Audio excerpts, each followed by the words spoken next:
What's going on, everyone? You're tuned in to the Founder Hour podcast. I'm your co-host, Pat, and today's guest on the show is Jennifer Bandier. Jennifer is the founder of Bandier, a women's luxury activewear boutique that she started in 2014. With pretty much just a vision and virtually no fitness or fashion experience, Jennifer launched her first store in Southampton, New York after spending most of her career as a music industry executive managing artists and groups such as the R&B trio TLC. We spoke with Jennifer all about her upbringing and how she caught the entrepreneurship bug, her learnings from the music industry, the early challenges of launching her first store, and much more. Here we go.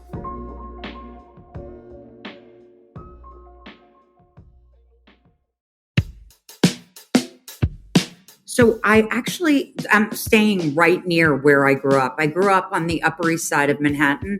When I was little, I was actually born at Mount Sinai Hospital, which is right up the block. And my whole life was the Upper East Side. And I thought I was so cosmopolitan and sophisticated. And I lived with my mom. My parents got divorced when I was pretty young, or not pretty young, but like 11 or around then.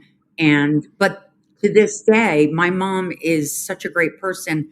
She reached out to my dad about 20 years ago and was like, because I don't think my dad would have had the courage to say to her, like, we'd love to come for the holidays. So she invited him. So my stepmother of like 35 years and my mother and my stepfather also of 1,000 trillion years, they all have the holiday. And I have a half brother. He joins us. So it's really nice. My mom brought that all together. So I grew up in a very nice part, but I also grew up in LA a lot because my dad worked in the music business and we would I didn't know what producing or whatever that was. I still really don't know what it is, but I spent enough time going to LA with him and just like him traveling around and taking me to different music things that I was exposed to music at such a young age. Mm-hmm. And so like being split between, New York and LA and sort of these sounds like two different lives in a way. What was that like? I mean, was that something that was like you were comfortable with, or was it weird? You know what's so interesting? When my parents got divorced, I was so confused because I thought they had the best marriage because they never spoke to each other. Like I never saw them interact. So I was like, what? What do you mean you're getting divorced? Like you never fight. My mom and my grandmother had a baby at the same time. So my sister and my aunt are 3 months apart. Mm. And so we grew up with her as part of our family. And we were talking about it like a year ago. She said, did you notice that your parents never spoke to like you thought they got along so great because they never fought. They didn't interact with each other. And it wasn't really hard, because my dad was in New York and LA. I think once they got divorced, I saw them a lot more, both of them. They're both fiercely doing whatever they wanted to do. And growing up in New York gave me, my mother's one thing was that she wanted us to be independent and not be afraid to do things and call and ask. And, that was I thought what is she doing this? Or she'd send us away. I was so angry. She sent me away at 6 to camp. And I was like, this is cruel and inhumane treatment. And she was like, you're going to have a great time. And I did have a great time. And it gave me independence. So when I grew up, I was able to sort of go anywhere. And I don't think she was so independent. So I think it totally reflects who I am now and the person I am. So Jen, you talk about your father and, we did a little bit of homework ourselves as well. And he was an executive at Sony ATV for, over a decade. As the CEO, right, of the company. What was it like growing up being the daughter of, someone who was so high up and so influential in the music industry? I mean, what sort of impact did that have on you as a young adult?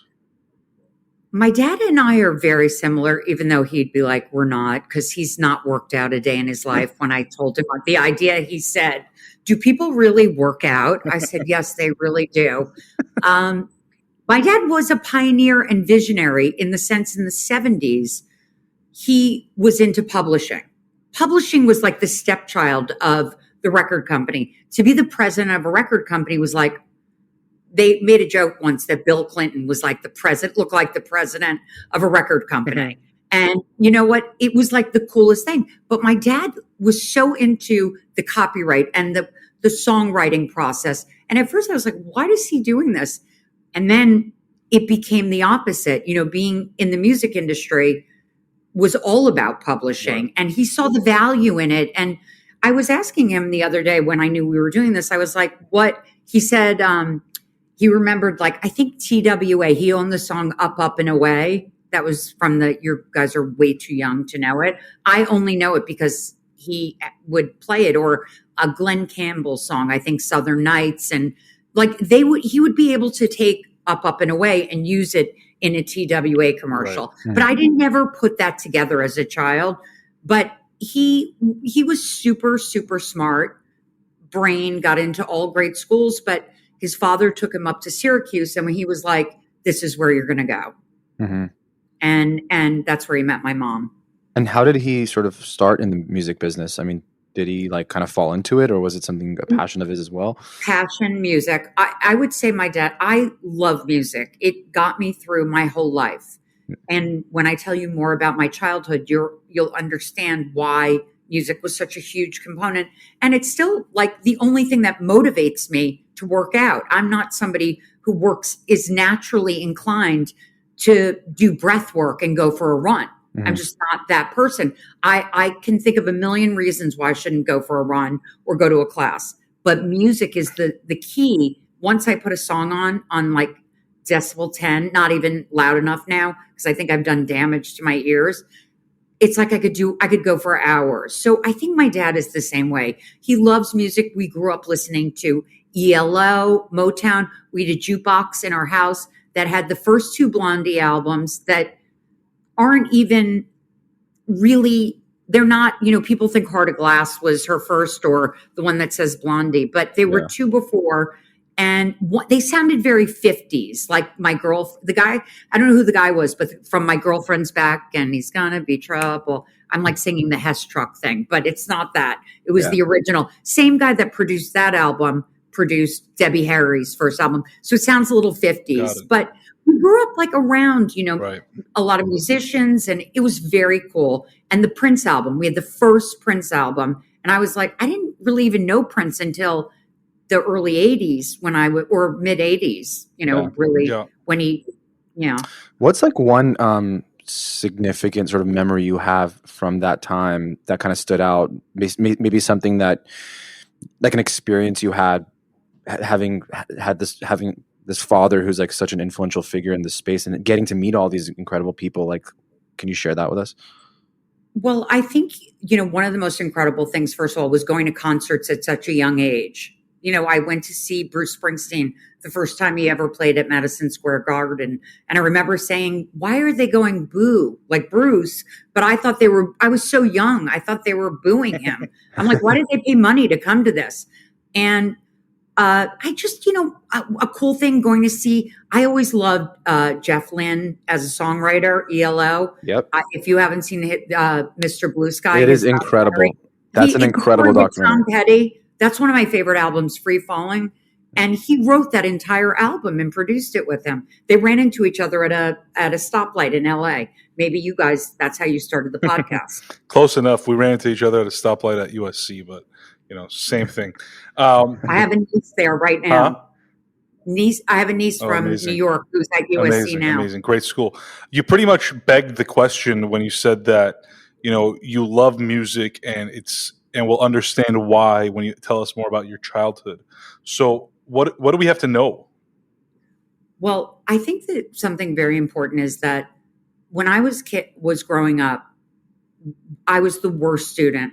They told my parents that I was stupid. I would be lucky to meet someone that would marry me. I mean, horrible things. They're like, she's just not smart. Her sister is smart, but Jennifer is not. And my mom was like, I don't get it. Jennifer is so smart. I was different. I beat to my own drummer. I did things my way. I didn't want to be like everyone else. I was very influenced by like being my own person and not defiant and disrespectful, but I had no self-esteem because I was so bad at school. And if you're constantly failing and so bad. And everyone in your family is in, like, you have the math Olympics in your family and everyone's so successful. And they're like, what happened to Jennifer? So, early on, I developed such a, like, no self-esteem, no confidence. I just was like, I thought, I just experienced failure after failure. And honestly, I had so much shame as a result of it. And I really wanted to say this today because I feel like if I could reach one person that feels like they can't do it, or they, how is this is impossible? I am living proof. I mean, I would like to say, go fuck yourself to my third grade teacher who told my mother that I was defiant, stupid, and an idiot because I was wearing, my mother really wanted us to travel and see the world. So we would either go to two places. We'd either go to like Europe or, go see visit different amazing cities, or she would take us to a spa to lose weight.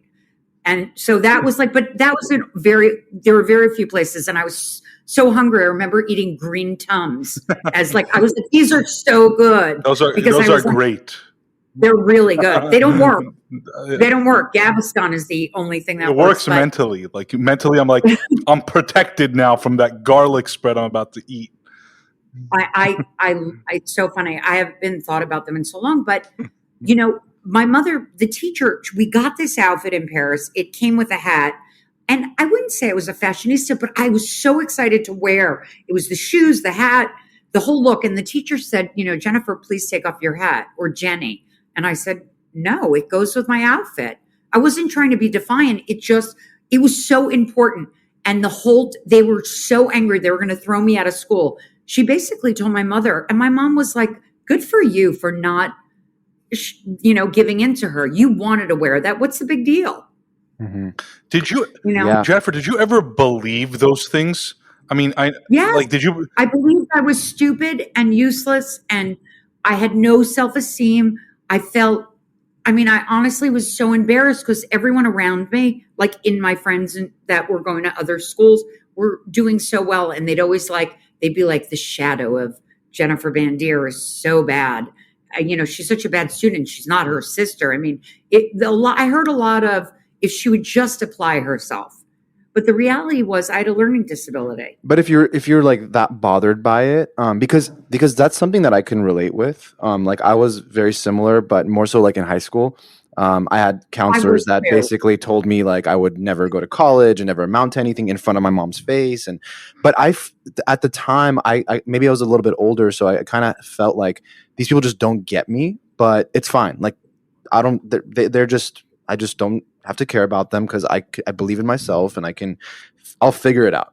But I'm curious if it was something that really bothered you, did you try to like fix that? Like, did you try to be a good student? Did you try to fit in? There was a stigma in my generation. Like it doesn't exist today, which is so amazing. I would have gone to a special school and gotten the help, but it was such a bad labeling or, stigma at that time that they were like, I really never learned anything because I had a tutor that helped me.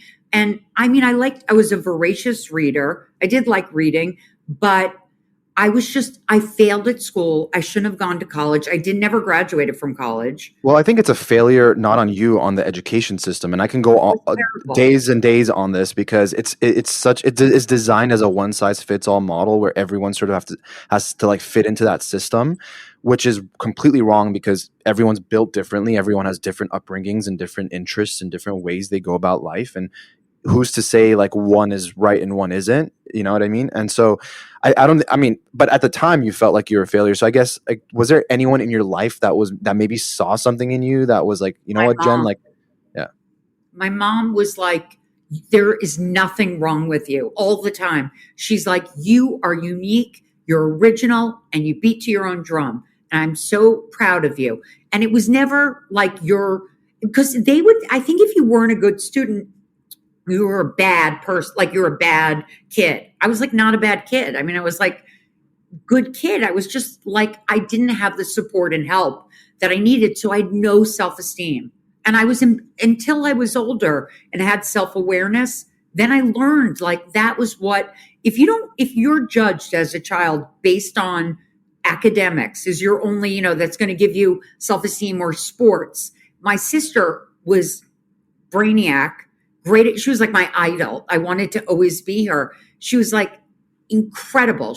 And we're still super close, but it was always like, she's not Allison. Like, I don't know what happened to her. Like, they were like, it was just terrible. And I was so ashamed, but I say that because you know what? I think it's so important for women to show vulnerability, especially when you live on the Upper East Side. There's a perfection element of being a woman, even probably in, wherever city you are, there's an element that women always want to put on. My life is perfect. It's like, how are you? Great. It's the best. I'm good. My child is this. Everything was the worst with me. So now everything is great. So Jen, when did you kind of figure out, hey, I am actually original, I am unique, and what did you do to kind of move forward or move on from this mindset of, I'm just not good enough?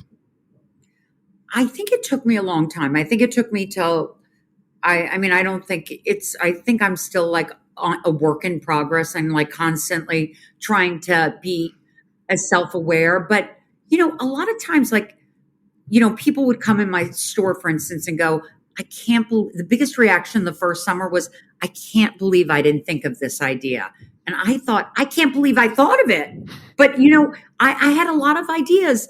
It just was, I just was constantly told how, terrible I was, and like how stupid and this. So finally, I think as an adult, I finally, when you grow up, you like, all of a sudden I had some moment, I think, where I just sort of took back the night and was like, you know what? I'm not stupid.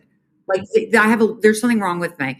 And there was no help to be, I think It was past, but I think I just learned things differently.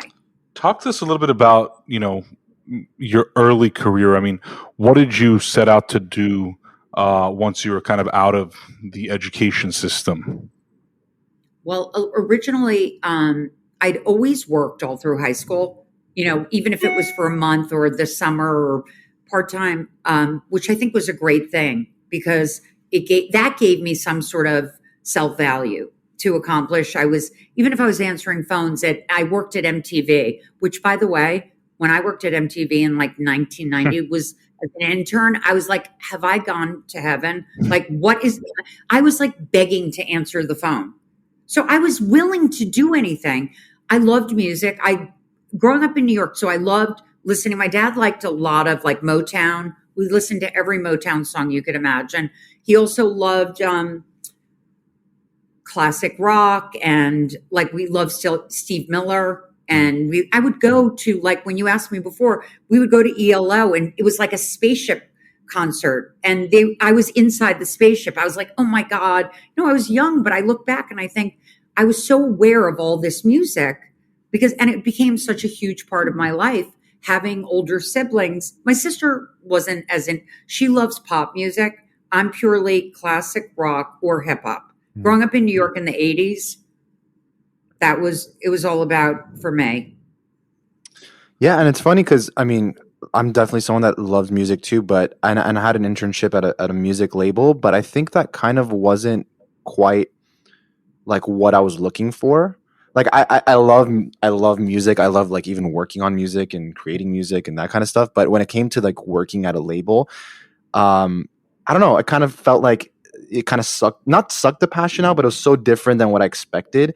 But for you, like, how did you kind of marry the two? Like your passion and then also. I worked at a record, and then my ex-husband and I started a music management company. Mm-hmm. And I had worked at HMV, which is like Tower Records, but in the UK.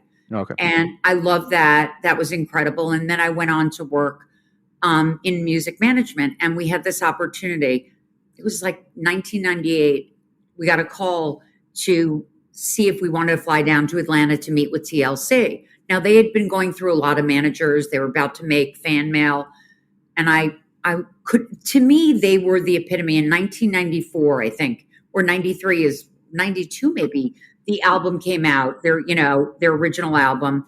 And I always respected and thought they were the most incredible artists. I couldn't believe.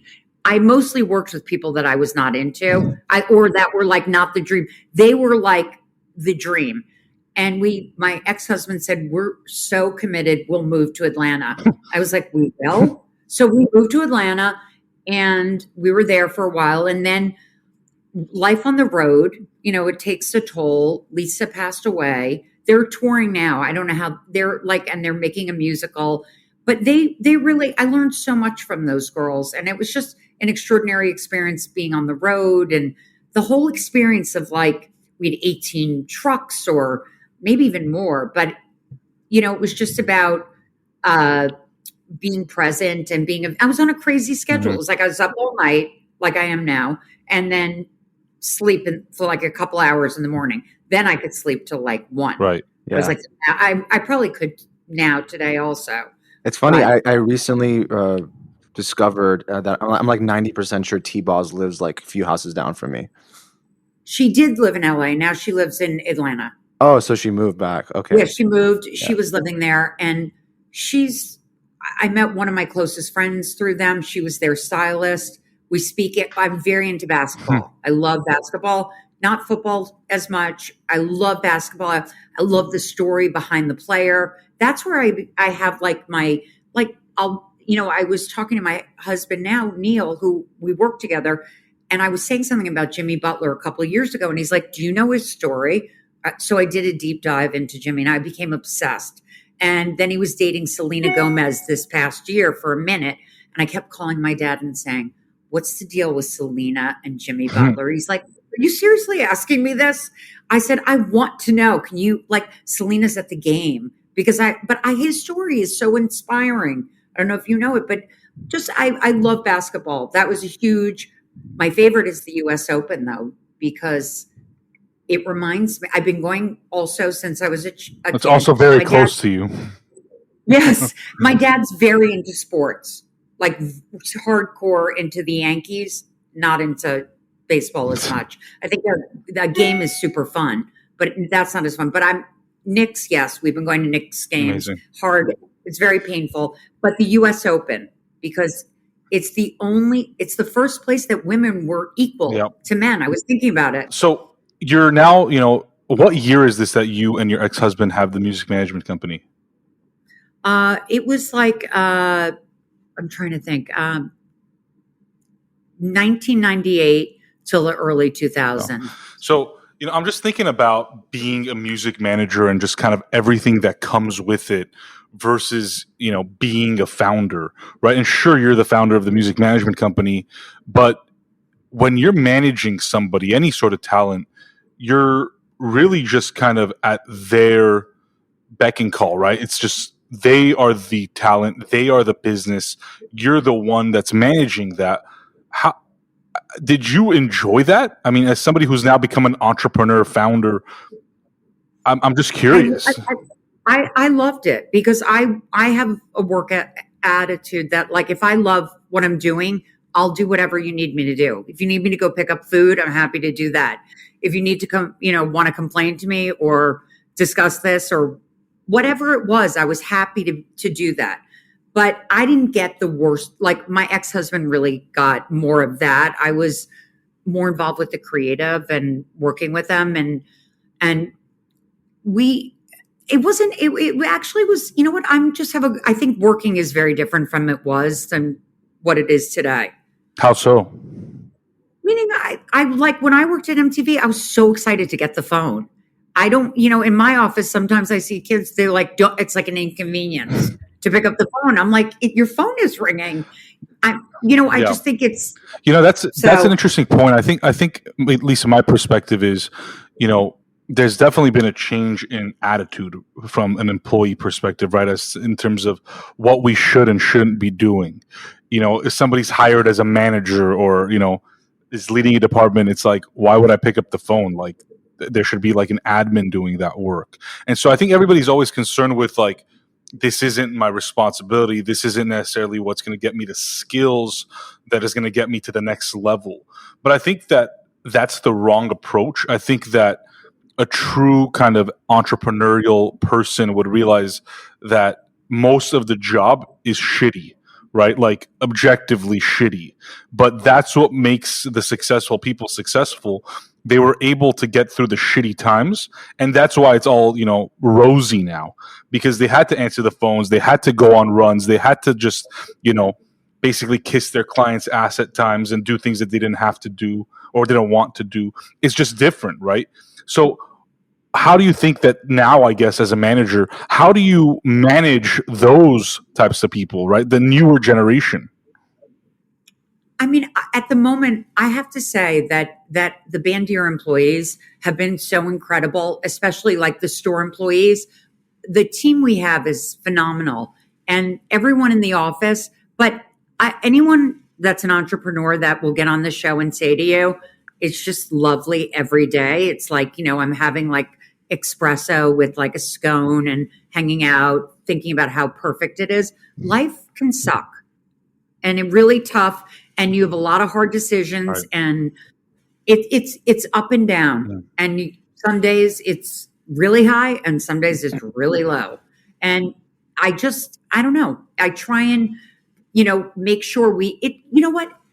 I once heard somebody say that 50% when you hire someone, through an agency or an ad or whatever, it works 50% of the time. And I think it's sort of true.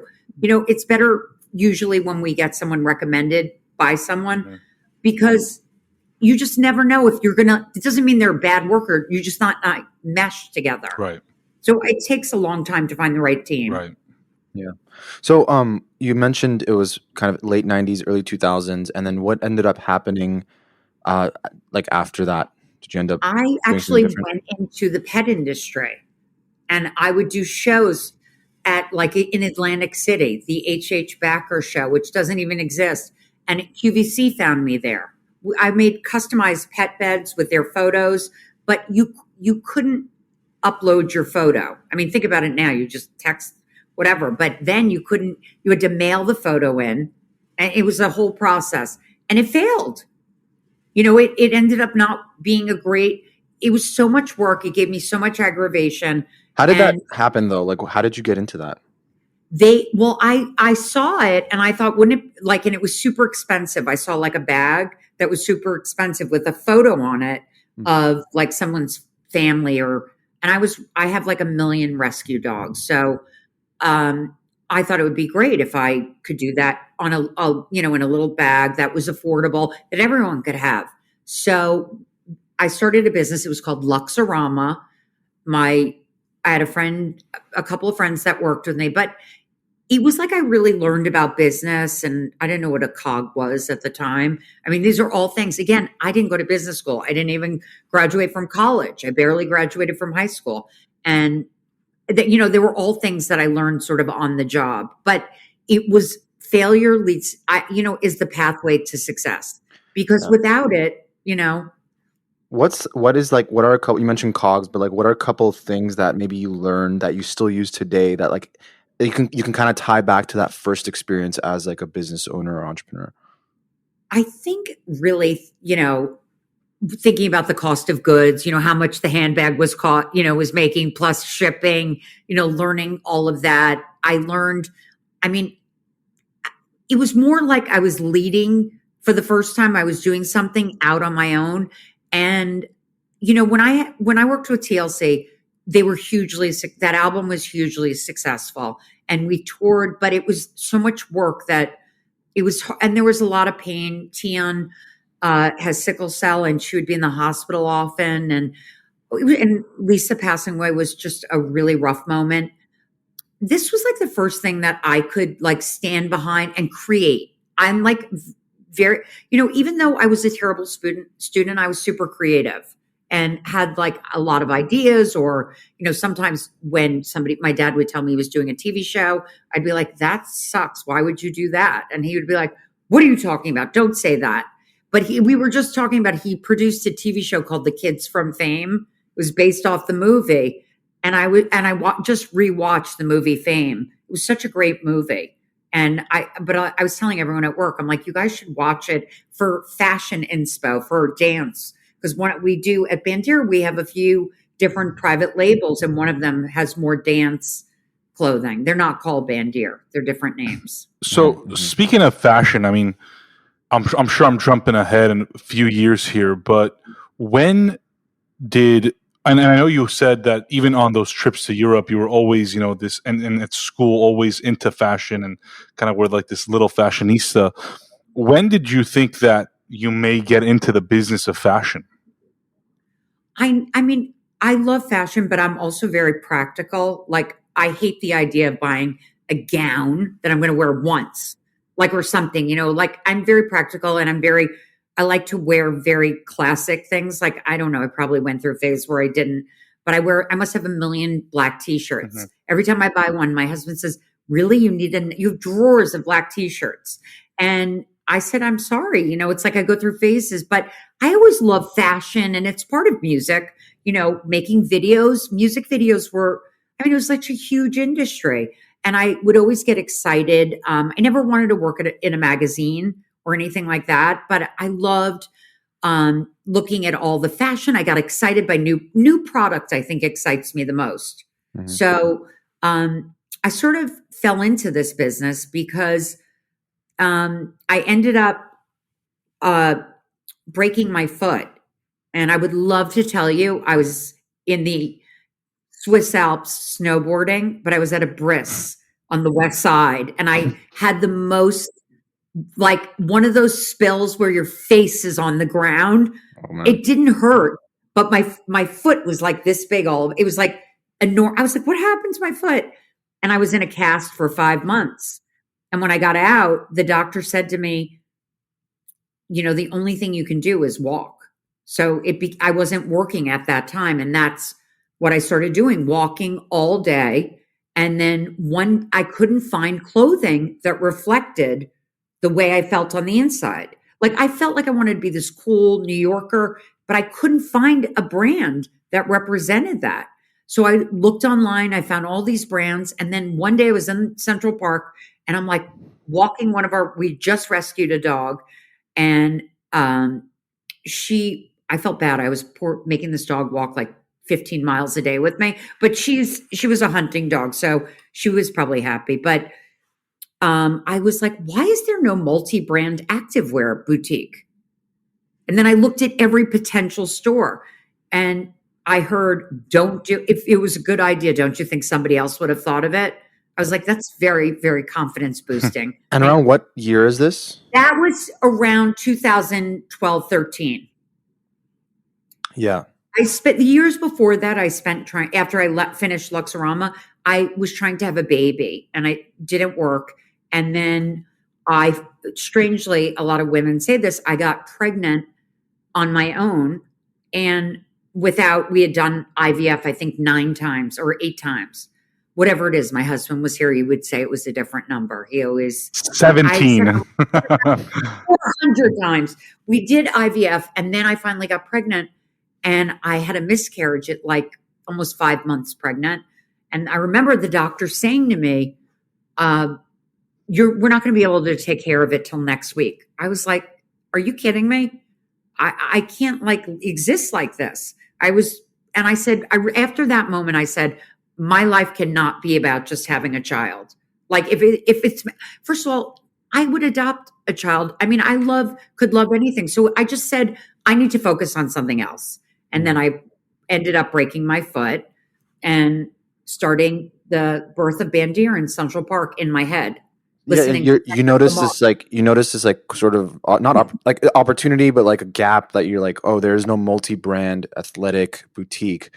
What was the next step? You're just like, I care so much about this. I'm going to go build it right now. I felt in my soul that there was no way I was not doing this. And I knew that I didn't know anything about retail. I mean, I knew a little, but I didn't know. Someone said to me, who's going to be your merchant? I was like, what's a merchant? So, they were asking me these things, and I thought a lot of my decisions, and I always say this is my instinct, or I go with my gut. If something doesn't feel right to me, I usually, I would say it's 80-20. I'm not always right, but if I make a decision, it's usually going to be, if my instincts will be right on. Mm-hmm. And I think that's like, I always say to people, trust your gut. If your gut says this is something you should be doing or not doing, really go with what you feel and fight for it. So I just always knew I was going to do this. And I was fortunate that I decided that I couldn't afford rent in New York City because a 10-year lease at God knows what the rent was. And retail, everyone was like, are you crazy to go into retail? You don't know anything about it. You don't know anything. You know how many times I heard that? And I just was like, okay, I work out all the time. I was really into dance. I was walking with a Nike Fuel Band, 20,000 steps a day. And when I wasn't doing that, I was in my house trying to get steps in or going up and down the stairs of our building. So when I started the business, I just was like, I'm going to get someone to help me because I knew that was the thing. And so I asked the people that I thought would give me the best people. And I found someone, a woman named Jane Harkness, who I love and I still work with. And she was the founder of the co-op at Barney's. So, which was very similar because it was emerging brands.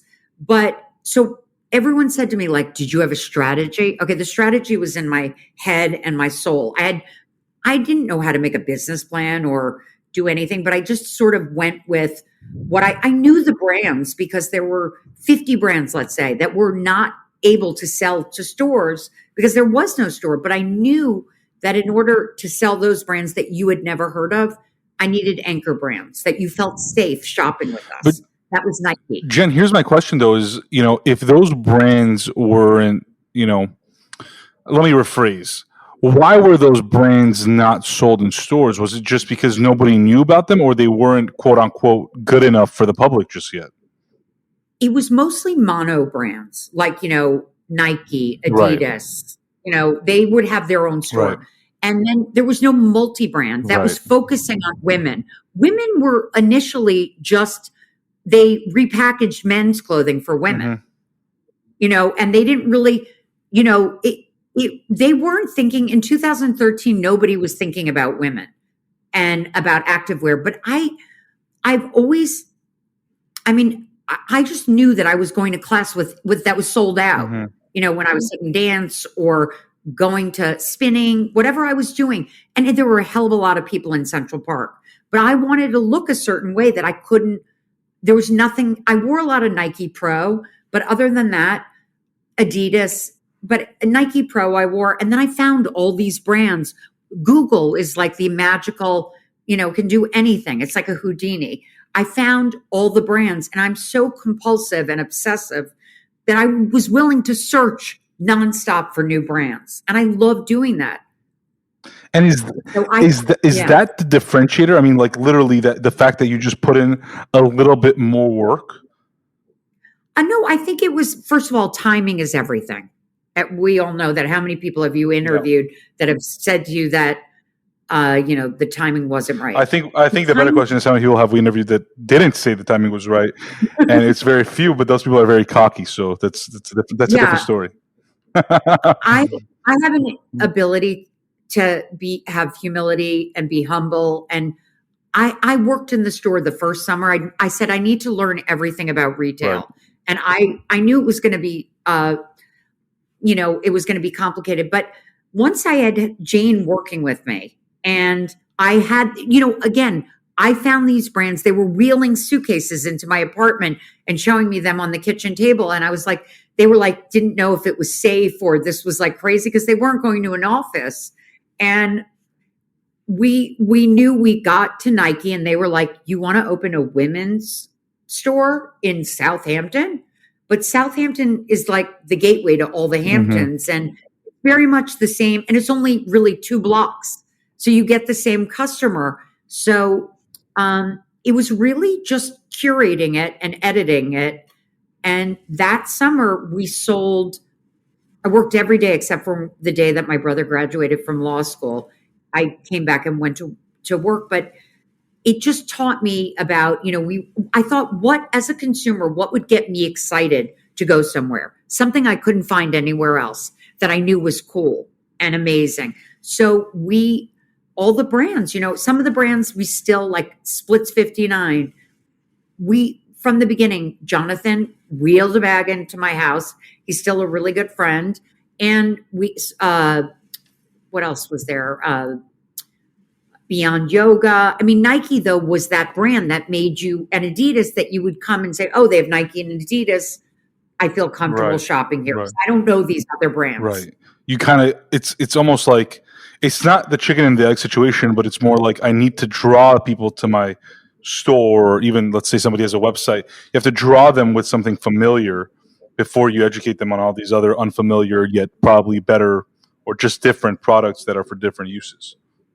I feel like I would feel confident if I shopped somewhere and knew like one designer was familiar. If I didn't, I mean, if I was in Istanbul and I went to a store and didn't know any designer, that would be cool. But in New York City or in, Southampton, I knew also that I wanted to go into retail because I wanted the feedback from the customer.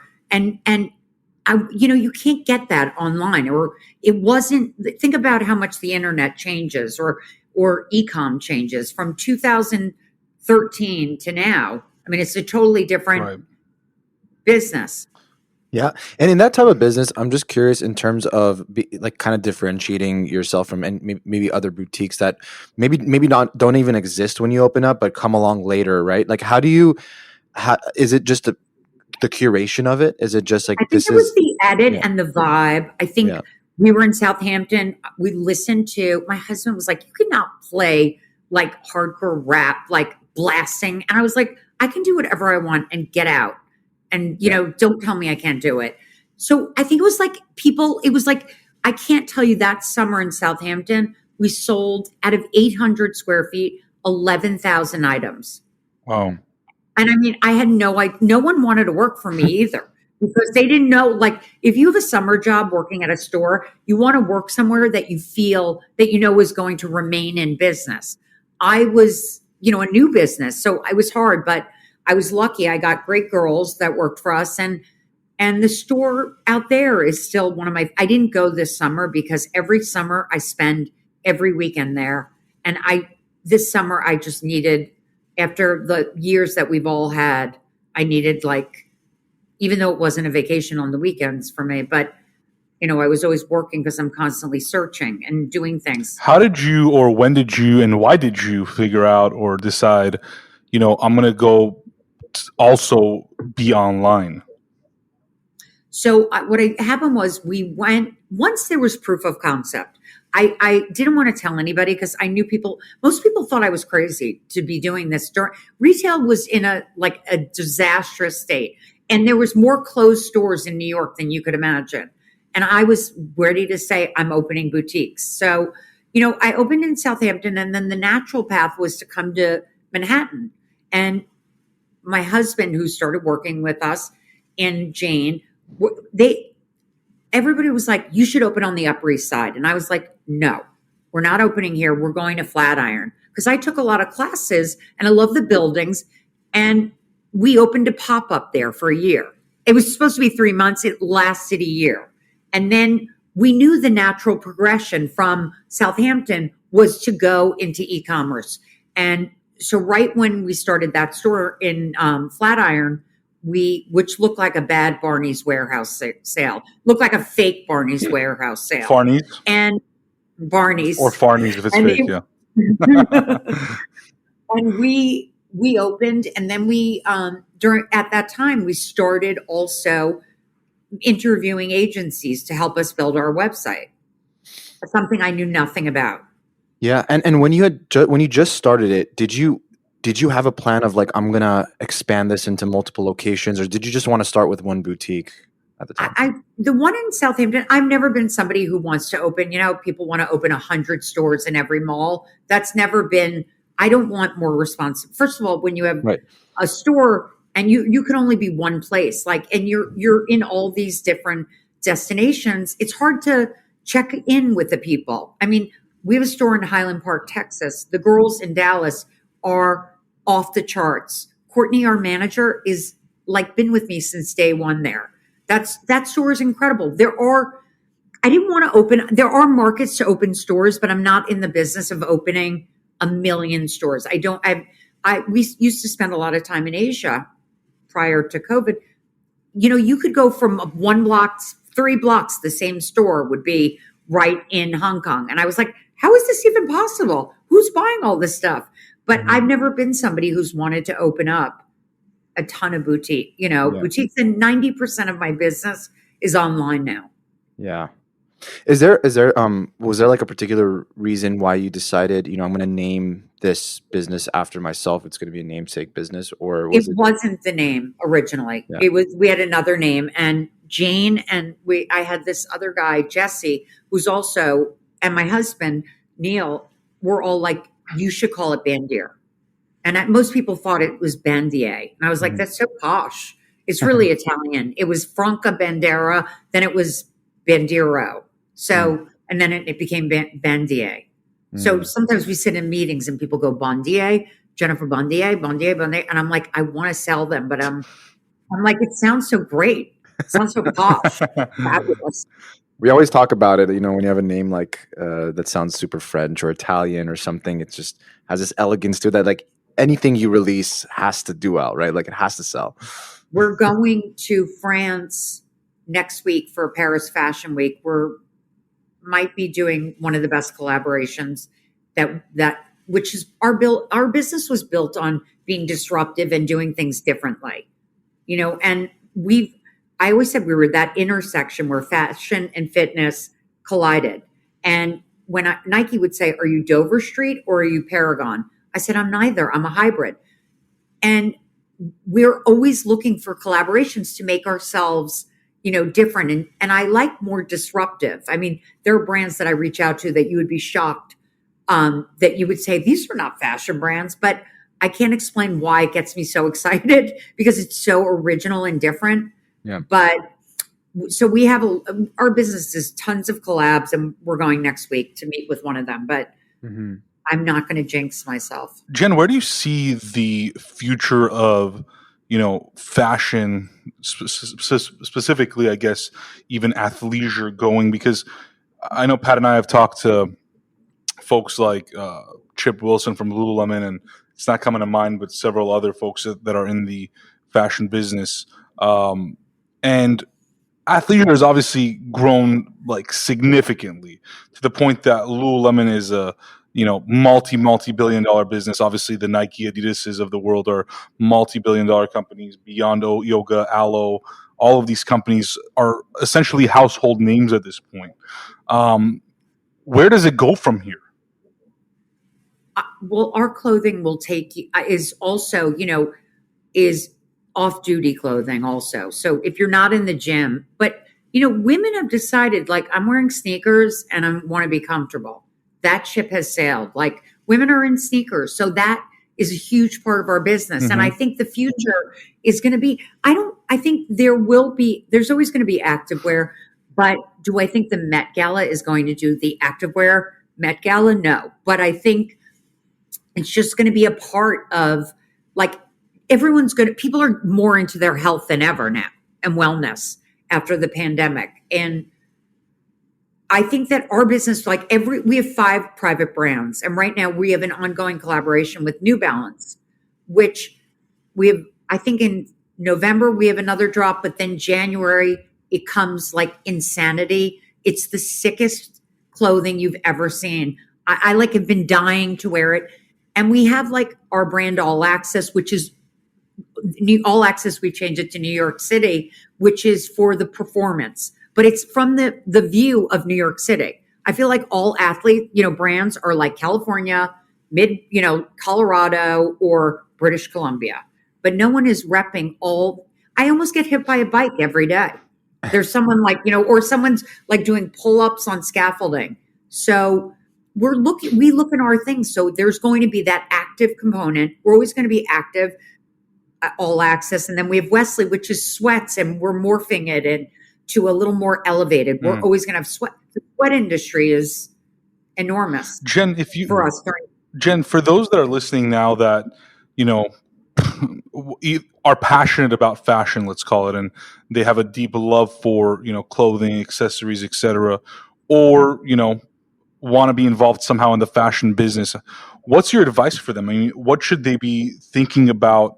Should they even go into fashion? I mean, is it just oversaturated now with brands galore? I mean, give us your 2 cents.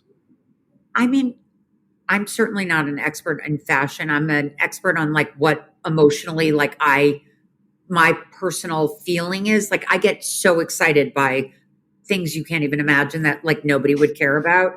I'm like, I mean, I think that fashion is here to stay. You know, it's becoming very different. You know, you have to, but I would say this, go with your gut and, you know, you should definitely pursue, if you want to go into fashion, then go into, like, make it happen.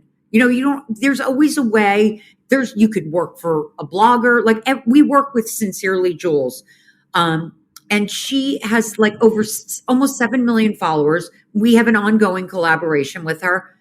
She's a California girl. She's the coolest. She parlayed a business into this, you know, blogging into this massive business. She's the coolest, loveliest person to work with.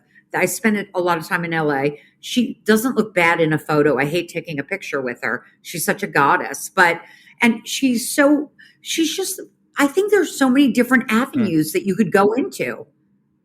Yeah. And it's such like just like an evolving space. Like, who would have thought we'd be at a place where like streetwear and like luxury wear, because streetwear wasn't luxury before, like collide, and now the most expensive brands are putting out streetwear clothing or streetwear inspired clothing. Oh my God, it's crazy. Yeah.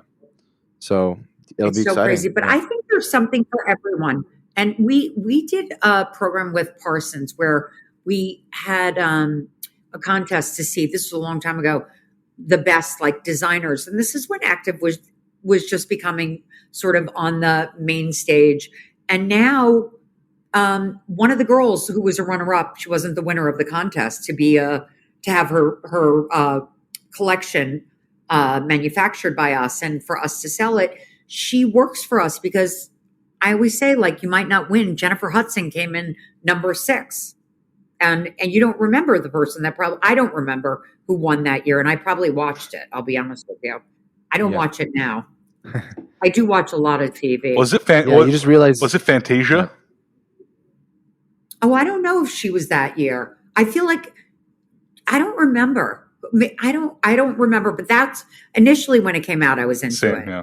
And like, you know, but now I don't watch any, but Amanda Klutz, who was a Studio B band at Bandier instructor, and she had her husband, Nick, died last year. He was a Broadway actor, is now on Dancing with the Stars. She has a show. She's on The Talk in LA. Mm-hmm, she's one of the hosts. Oh, but nice. What a tragedy.